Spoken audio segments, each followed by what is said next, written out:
Kervens Louis-Saint, le président Jovenel Moïse, a été assassiné par l'État fédéral américain et Jovenel Moïse le sait bien, puisque l'ambassade américaine ne l'a pas reçu le 8 juillet alors qu'il était en danger, grand danger. Il a passé plus de 3 heures de temps à attendre à l'extérieur de l'ambassade américaine à Tabar pour enfin une fin de non-recevoir. Dès midi sonnant le 8 juillet 2021, Jovenel Moïse avait la certitude que son père a été éliminé avec l'aide de la grosse machine du département d'État américain et du White House de Joseph Robinette Biden. Maintenant, la grande question.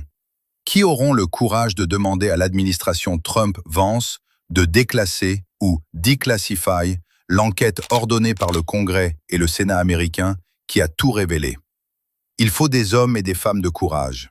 Cher Kervens, ceux et celles qui feront de ce dossier leur cheval de bataille pour la libération d'Haïti auront le grand privilège de remettre l'empire d'Haïti sur les rails du Santibon. N'oublie pas que Jovenel Moïse est héritier du Royaume du Nord par sa mère, qui est une fille borno et digne descendant de Moïse l'Ouverture, trahi par son oncle, qui fut contre son combat pour un digne salaire pour les nouveaux libres, au lendemain de la libération générale des esclaves. La trahison est cette arme de combat qui marque toute notre existence de peuple et de nation sur la terre d'Haïti/Itia. Dans nos rangs, point de traître est symbolique. Malheureusement, les traîtres sont rois, et ils sont parrainés par les puissants de ce monde barbare. Je retiens que Jovenel Moïse eut à dire qu'il sera un zo-poisson, cap quoqué dans Goge Emi Haïtio.